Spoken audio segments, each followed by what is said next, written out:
A Christian lawmaker is facing up to 6 years in prison for simply expressing biblical truths in a pamphlet, a radio interview, and a tweet directed at their church leaders. And no, this is not a case coming out of the Middle East or Asia, but Finland. Earlier today, Finnish parliamentarian Päivi Räsänen found herself in court for 3 criminal charges. Yes, criminal charges, simply for expressing her biblical beliefs.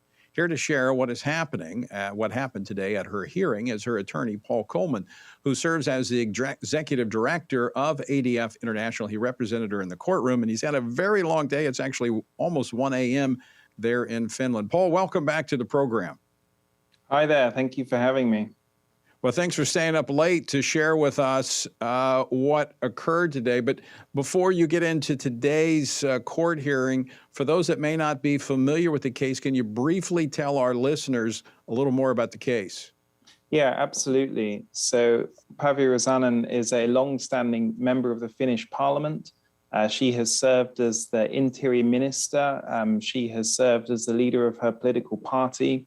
And she's really served in almost every role of different committees within the parliament over 25 years. And in 2019, as an active member of the Finnish Evangelical Lutheran Church, she was shocked to learn that the church leadership had decided to sponsor the Helsinki Pride Parade. So she sent a tweet directed at her church leadership with a picture of some Bible verses and questioned their decision and asked how that aligned with the teachings of Scripture. And then she thought nothing much more about it until she found out that it was being investigated by the police for alleged hate speech. She was invited to the police station. She was interrogated, asked about her Christian beliefs, asked about what the Bible taught, what she meant by this tweet.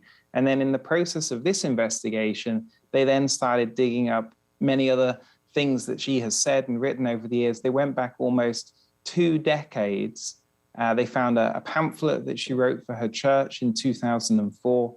They extracted 3 minutes of a radio debate, took it out of context and used that. And they compiled all of these things together and then charged her with hate speech. And she was in court today together with a bishop who published this booklet back in 2004, defending their beliefs, defending the Bible, defending their freedom of speech. Now, Paul, I should also mention Päivi is not only a member of parliament, she's also a physician by training, a very educated woman.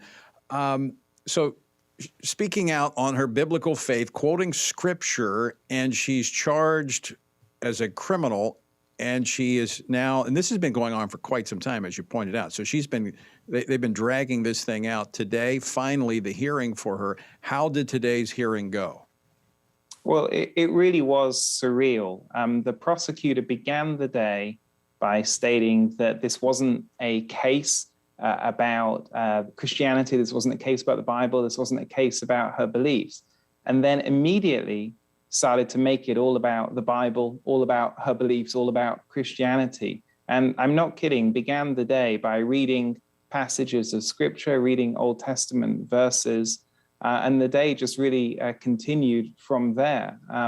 There is no question that as you sat in courtroom today and watched this case unfold, what was on trial is really biblical teaching itself. It was referenced multiple times throughout the day, and then the day finished by the prosecutor cross-examining a bishop in court, asking him about his theology, asking him how the Old Testament relates to the New Testament, asking him, does he follow God's law or does he follow the law of Finland? It was surreal, and it was, in a sense, it was terrifying. So, Paul Coleman, this has implications far beyond Päivi's case and these criminal charges, as tragic as that is. As you say, this was the Bible on trial, and we can't think that this would just stop with Finland. I mean, Finland's actually not as bad as other parts of Europe. I mean, this could be an open season on biblical teaching and biblical truth. Absolutely. And again, the prosecutor made that pretty clear in how the arguments were constructed. After the morning break, a Christian radio journalist just turned to me and said, he'd better go back through everything that he said over the years and check that wasn't going to be used against him as well, because it's far broader than just this one case, these two people and these things that they've said. And it's not just about Finland. Finland has what we call hate speech laws within the criminal code, and so do all European countries, as does Canada, Australia, New Zealand, and other countries. And these laws are extremely vague, they're subjective, and as a result of that, they can be arbitrarily enforced. And if you take an example like this, they've gone back and combed through almost 20 years of this person's life. And so who among us could say honestly that if 20 years of everything we've ever said, everything we've ever written, all the beliefs and opinions that we've held, if these were to be combed through by state prosecutors, and then words and sentences used and twisted and taken out of context and then held against us in court, who could withstand something like that?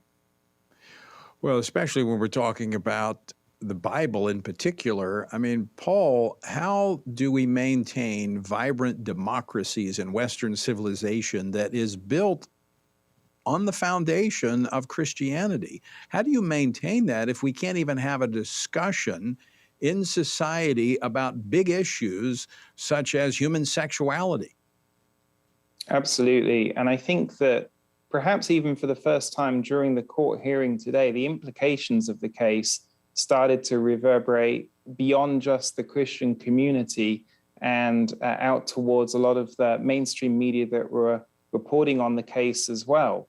I was speaking to a journalist from the national broadcaster at the end of the day, and he said to me that he, for the first time, really saw the implications of the case, that it's not just about Christian speech and Christian beliefs. Of course, that's the center of this case, but it could then be turned against other people's views and other people's beliefs in other cases in the future. And ultimately, what we can and can't say gets narrower and narrower and narrower. And as you point out, ultimately, it's our democracy that's at stake, because if there is no discussion among citizens, there is no real democracy.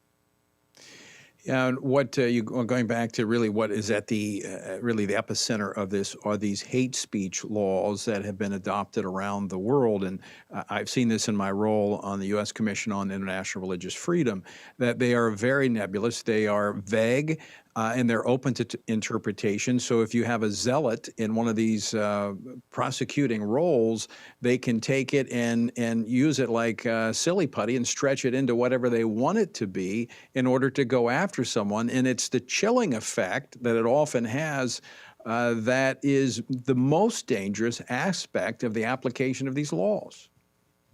Absolutely, because Päivi Räsänen is an extremely resilient woman, and so is Bishop Juhana Pajola, and both of them have withstood this for the last 2.5 years and withstood this trial today. But of course, there are many people looking on, wondering and worrying if what they think and what they believe is in fact a criminal offense, and they certainly wouldn't like to have a criminal trial hanging over them for years.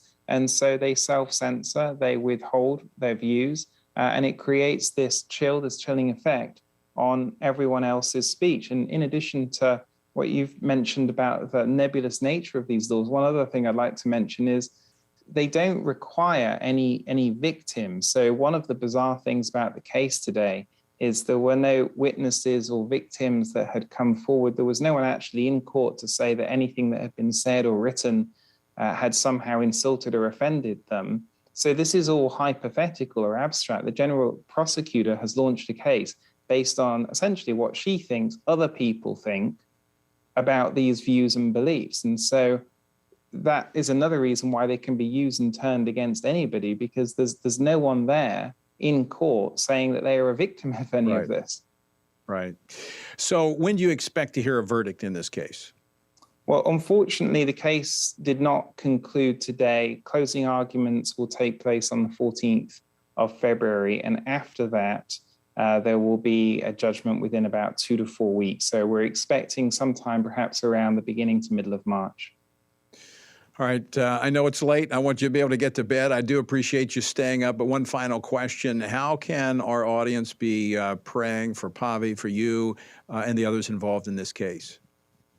I think continue to pray for their courage and resilience. It has been quite incredible to watch and witness the fact that really nothing can stop Päivi smiling. All of this thrown at her, and she continues to smile and to hold on to her faith. So I think it'd be great to just continue to pray for her perseverance and that joy that's within her throughout this trial. Well, Paul Coleman will do that, and I want to thank you for staying up late there in Finland and joining us tonight to discuss this case, and we'll be watching very carefully. Thanks for having me on.